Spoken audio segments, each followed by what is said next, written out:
छोटे से ब्लॉग में आप भाइयों का सभी बहनों भाइयों का सभी का स्वागत है। हम देखो अब गाय को सानी लगाने जा रहे हैं शाम के, यानी कि 5:40 होने जा रहे हैं। गाय को सानी लगाने जा रहे हैं। देखो हम सानी लगाएं, ताकि बाद में भैया दूध निकालें। दूध निकालने के बाद डेयरी चालू करेंगे शाम के। और भाई लोग आप लोग सभी ठीक ठाक होंगे, आशा करते हैं सभी ठीक ठाक भाई होंगे।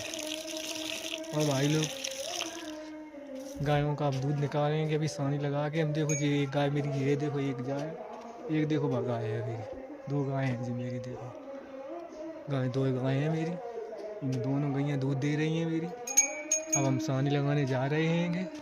सानी लगा के फिर दूध निकालेंगे। और भाई लोग आप सभी हम गरीब भाई को भी सपोर्ट करो, मेरे माताओं बहनों।